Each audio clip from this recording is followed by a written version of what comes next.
ஒவ்வொரு நாட்டு ராணுவமும் அவங்க நாட்டுக்காக ராணுவ வாகனங்களை வச்சிருப்பாங்க. ஆனா இப்ப நம்ம பார்க்க போற ராணுவ வாகனங்களை நீங்க கேள்வியே பட்டிருக்க மாட்டீங்க. இது பாக்குறதுக்கு பயங்கரமா மட்டும் இல்ல, ரொம்பவும் ஆபத்தானதாவும் இருக்கு. ஒரு ஊரையே காலி பண்ற அளவுக்கு பவர்ஃபுல்னா உங்களால நம்ப முடியுமா? வாங்க வீடியோக்குள்ள போலாம். அமேசிங் டேங்க் உலகத்தோட எல்லா நாட்டு ராணுவமும் டேங்கர் அப்படின்னு சொல்லப்படுற இந்த பீரங்கியை பயன்படுத்திட்டு வராங்க. முதல்ல 1915ல இங்கிலாந்து தான் இந்த டேங்கரையே உருவாக்குனாங்க. அதுக்கப்புறமா இன்னைக்கு வர எல்லா நாட்டு ராணுவமும் புது புது டேங்கரை பயன்படுத்திட்டு வராங்க.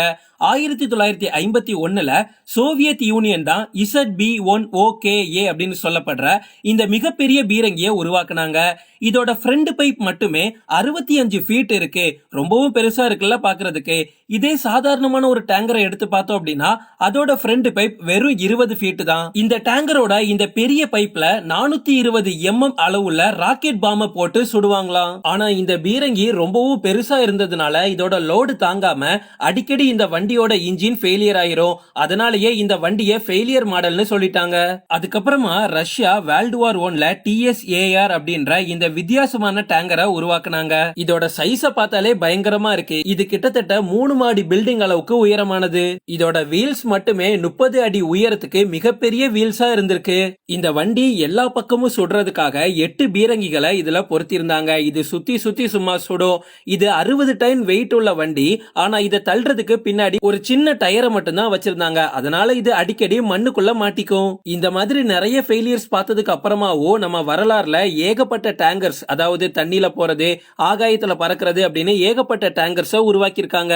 வேர்ல்ட்ஸ் பிக்கஸ்ட் பிளைட், இது வரைக்கும் இந்த உலகத்தோட மிகப்பெரிய பிளைட்டா இருக்கக்கூடியது இந்த ஆண்டனோ AN-225. இது ஒரு மிகப்பெரிய கார்கோ பிளைட். இதால 250 டன் எடையை தாங்கிட்டு பறக்க முடியும். கிட்டத்தட்ட சொல்லணும் அப்படின்னா ஒரே டைம்ல 80 கார்களை கூட இதுக்குள்ள அடக்க முடியும். ஆனா இந்த பிளைட்டை உருவாக்குறதுக்கு முன்னாடியே, அதாவது 1930லயே சோவியத் யூனியனுக்காக கெனினி K7 அப்படின்ற இந்த மிகப்பெரிய பிளைட்டை உருவாக்கி இருந்தாங்க.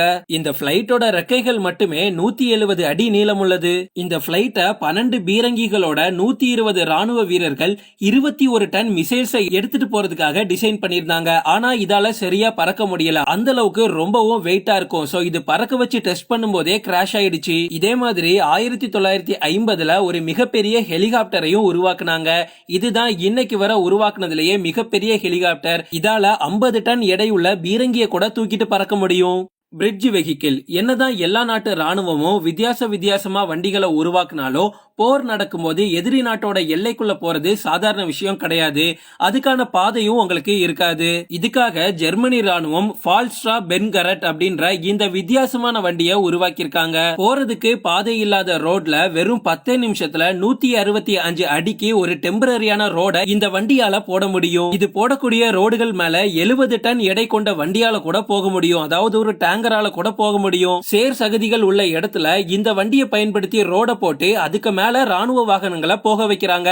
அப்படி போகும்போது அது சேத்துல மாட்டவே செய்யாது.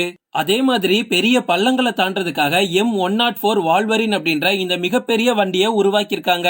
மிகப்பெரிய பள்ளங்களா இருக்கக்கூடிய இடத்துல இந்த வண்டி ஒரு டெம்பரரி பிரிட்ஜை உருவாக்கி தரும். அந்த பிரிட்ஜ் மூலமா ராணுவ வாகனங்களால ஈஸியா போக முடியும். இந்த பிரிட்ஜ்ல நீங்க நினைக்கிற மாதிரி இல்ல, 100 டன் எடை கொண்ட வாகனத்தால கூட இதுக்கு மேல போக முடியும். காஸ்பியன் சி மான்ஸ்டர் ஒரு மிகப்பெரிய மான்ஸ்டர் வாகனம் தான் இது.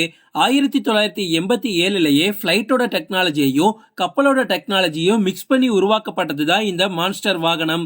242 ஃபீட் நீளத்துக்கும் 144 ஃபீட் அகலத்துக்கும் உருவாக்கப்பட்ட ஒரு ராட்சச வாகனம்னு சொல்லலாம். இன்னும் உங்களுக்கு புரியுற மாதிரி சொல்லணும் அப்படின்னா இந்த வாகனத்தை ஒரு ஃபுட்பால் கிரவுண்ட் சைஸுக்கு பிரம்மாண்டமா உருவாக்கி இருந்தாங்க.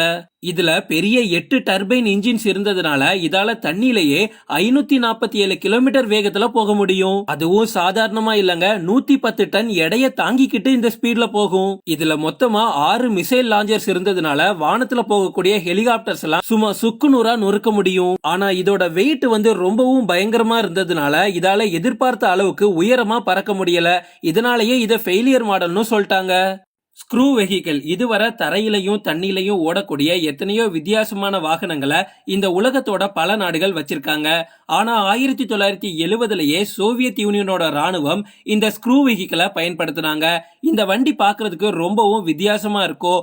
மத்த வண்டிகளோட டயர்ஸை விட ரொம்பவும் வித்தியாசமா இந்த வண்டியோட டயர் அப்படியே ஸ்க்ரூ மாடல்ல இருக்கும். இந்த வண்டியோட 4 வீலும் ரொம்பவும் வேகமா சுத்தும் போது தரையில 24 கிலோமீட்டர் வேகத்திலையும் தண்ணிக்குள்ள 10 கிலோமீட்டர் வேகத்திலையும் இதால போக முடியும். 50 வருஷத்துக்கு முன்னாடி உருவாக்குன இந்த வாகனத்தை இன்னைக்கு வர ராணுவத்துல பயன்படுத்துறாங்க. Rocket launcher vehicle Dubai army தான் இந்த மிகப்பெரிய வாகனத்தை உருவாக்குனாங்க. இதுல 288 ராக்கெட் லாஞ்சர்ஸ் இருக்கு. வெறும் 30 நிமிஷத்துல 288 ராக்கெட் பாம்ஸை இதால லான்ச் பண்ண முடியும். அமெரிக்கா உருவாக்குன ராக்கெட் லாஞ்சர் வெஹிக்கிள்ல கூட 120 பாம்ஸ் மட்டும் தான் இருந்துச்சு. ஆனா துபாய் உருவாக்குன இதுல 288 ராக்கெட் பாம்ஸ் இருக்கு. துபாய் இந்த வண்டியை சக்சஸ்ஃபுல்லா டெஸ்ட் பண்ணி கம்ப்ளீட் பண்ணதுக்கு அப்புறமா அவங்க கிட்ட இருந்து நிறைய நாடுகள் இதை வாங்கியிருக்காங்க. சிம்பிளா இந்த வண்டியை பத்தி சொல்லணும் அப்படின்னா இந்த வண்டியை பயன்படுத்தி ஒரு ஊரையே காலி பண்ண முடியும். தேங்க்ஸ் ஃபார் வாட்சிங். இந்த வீடியோ உங்களுக்கு பிடிச்சிருந்தா லைக் பண்ணுங்க, கமெண்ட் பண்ணுங்க, ஷேர் பண்ணுங்க. மறக்காம நம்ம சேனலுக்கு சப்ஸ்கிரைப் பண்ணுங்க. பக்கத்துல உள்ள பெல் பட்டனை கிளிக் பண்ணுங்க.